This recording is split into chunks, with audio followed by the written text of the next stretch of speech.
ओम श्री हनुमते नमः। नमस्कार। उपनिषदों के संदेश अंक 10 में आप सभी लोगों का स्वागत है। आज हम लोग ईशा उपनिषद के 8वें और 9वें मंत्र का पाठ करेंगे।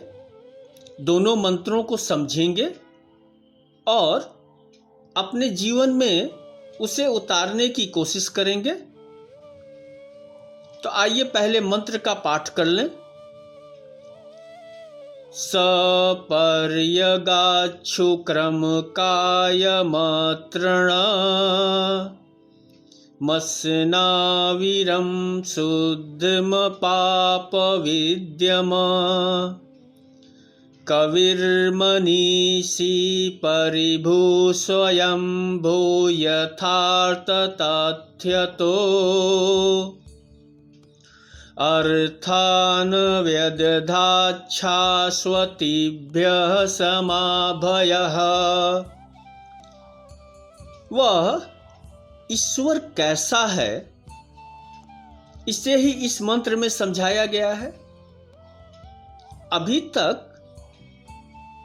हमें यह ज्ञान प्राप्त हुआ कि परमेश्वर को सर्वत्र देखने वाला ही परमेश्वर को प्राप्त करता है, पर मूल प्रश्न तो रह ही गया कि परमात्मा कैसा है। तो मंत्र में बताया गया कि वह ईश्वर तेजोमय है, अकाय है, यानी कोई काया नहीं, अशरीरी, छिद्र रहित है, पंच भौतिक अस्थि शिरा मांसादि में जो षड्विकार युक्त स्थूल देह होता है उससे वह रहित है, शुद्ध है, निर्मल है, सर्वद्रष्टा है, सर्वोत्कृष्ट है, स्वयंभू है। स्वयंभू मतलब स्वयं को से होने वाला, कोई कर्म के अधीन नहीं, वरन स्वेच्छा से प्रकट होने वाला है वह।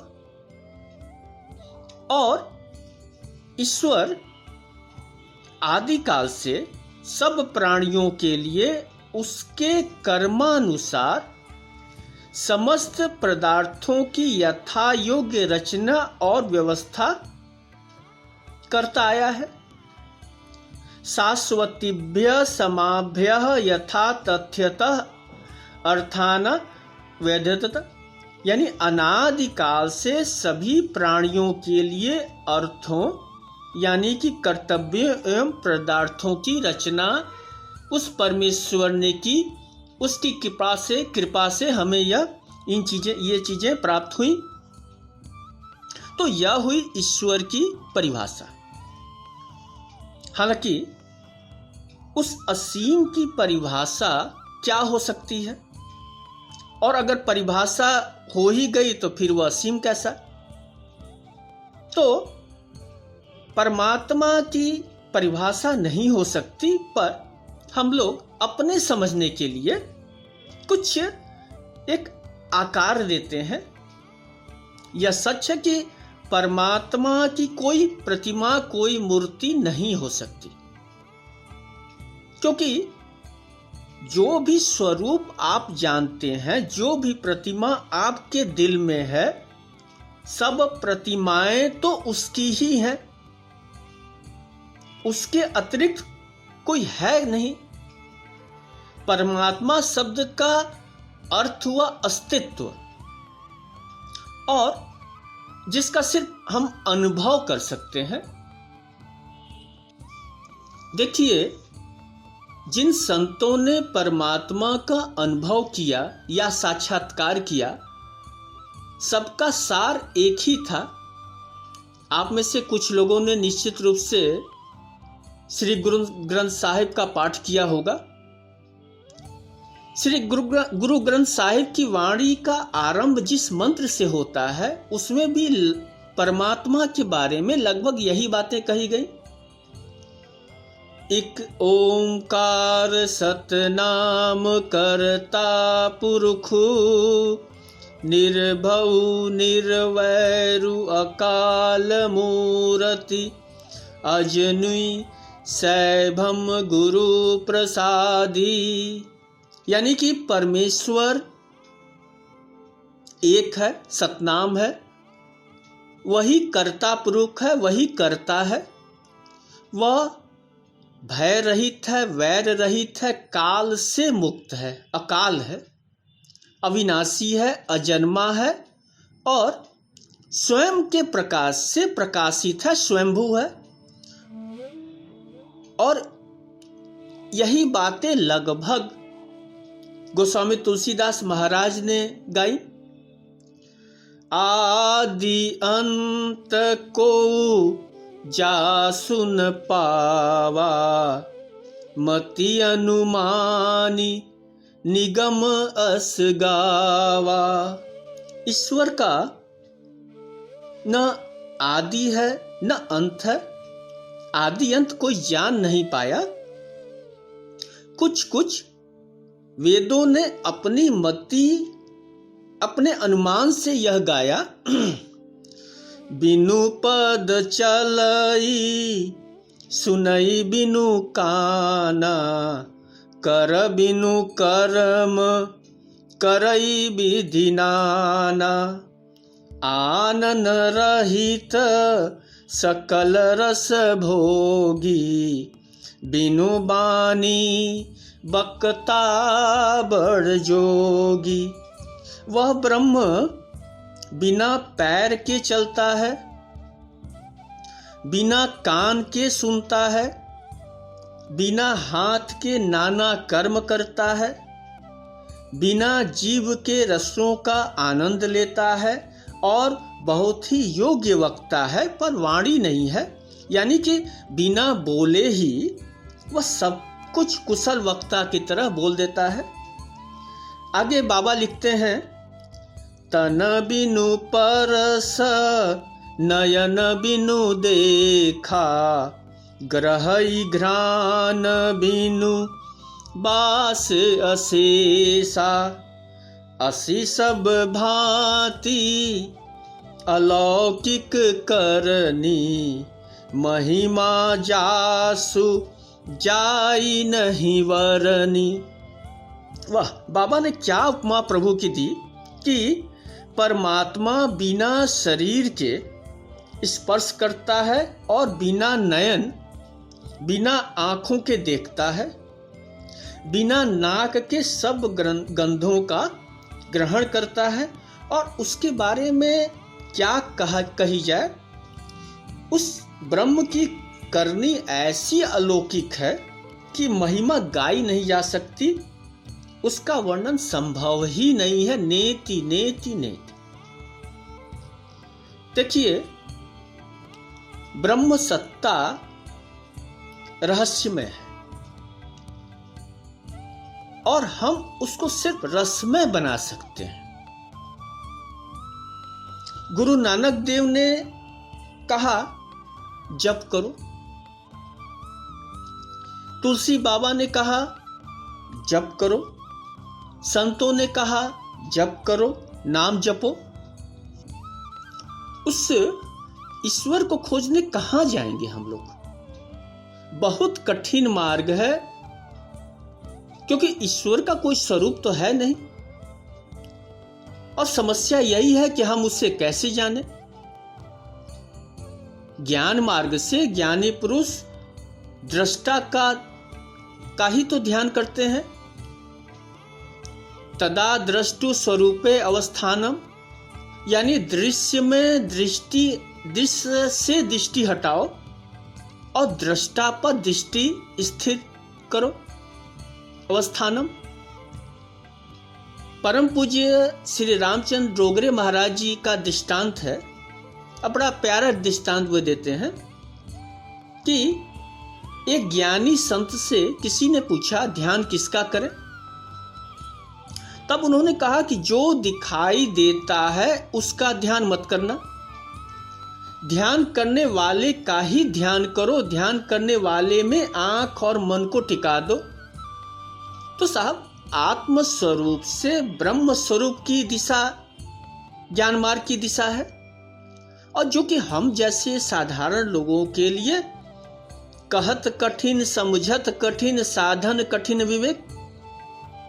हम लोग को तो सगुण सलोना रूप ही चाहिए, उसमें ही इतनी तन्मयता से डूब जाएं कि सभी जड़ चेतन में परमात्मा का अनुभव करने लगे। गोपी गीत में गोपियां कहती हैं, कृष्णो अहम पश्यत गति ललिता मिति तन मना। हे सखी, एक गोपी कहती है कि हे सखी, मैं ही कृष्ण हूं, मेरे अंदर ही कृष्ण है। तो इस भाव से अगर हमारी भक्ति होगी तो इस भाव में उपनिषद भाव की भी रक्षा हो जाएगी कि ईश्वर सर्वव्यापक है, सर्वद्रष्टा है और अकाय है। तो अब हम लोग ईशा उपनिषद के 9वें मंत्र की ओर बढ़े। अंधम तम प्रविशन्तु ए विद्यामुपासते ततो भूय इव ते तमो य विद्यायाम रता। इस मंत्र में बड़ी अद्भुत और विचित्र बात कही गई कि जो मनुष्य अविद्या की उपासना करते हैं वे अंधम तमः प्रविशन्तु, यानी कि जो अविद्या की उपासना करते हैं वे अज्ञान स्वरूप घोर अंधकार में प्रवेश करते हैं।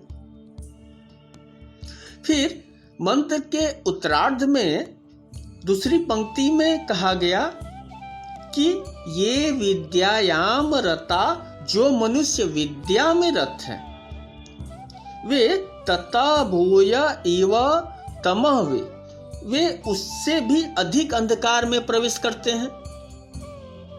इसका मतलब यह हुआ कि अविद्या की उपासना करने वाले तो अंधकार में जाते ही हैं, विद्या की उपासना करने वाले उसमें रत रहने वाले उससे भी अंधकार में जाते हैं।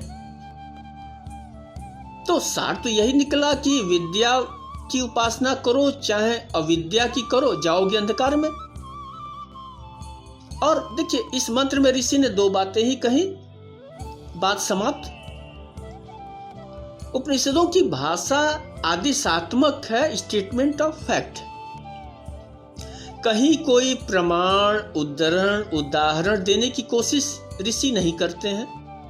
यह आप पर है कि अपनी पात्रता के अनुसार आप अपनी झोली भर लीजिए। तो आइए हम लोग भी कुछ प्रयत्न कर लें, कुछ अर्थ ले लें। देखिए, विद्या और अविद्या की कई शास्त्रीय परिभाषाएं हैं। विस्तार में जाने का कोई प्रयोजन नहीं, क्योंकि फिर मूल विषय पीछे छूट जाएगा। शास्त्रों में विस्तार से ये सारी चीजें कही गई, पर जब हम लोग शास्त्रों में विस्तार से जाते हैं तो कुछ हासिल नहीं हो पाता है। और मुझे महान वैज्ञानिक आइंस्टीन की बातें याद आती हैं। महान वैज्ञानिक आइंस्टीन जिंदगी भर शोध करते रहे। आखिर में जब उनसे पूछा, उन्होंने खुद कहा है कि इन गहन शोधों के बाद मैंने बस इतना जाना कि मैं कुछ नहीं जानता। तो शास्त्रों में तो कुल 18 विद्या बताई गई।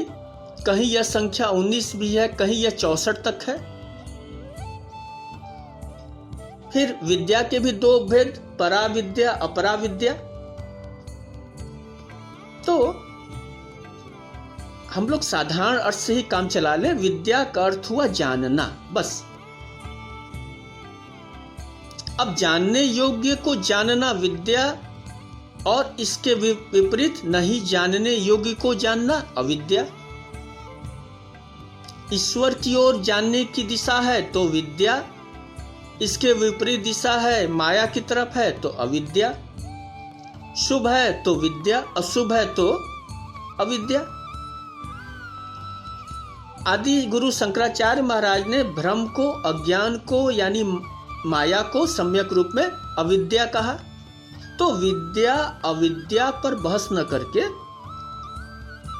बस यही समझ लें कि उपनिषद ऋषि ने यहाँ किन अर्थों में विद्या अविद्या की बात की है।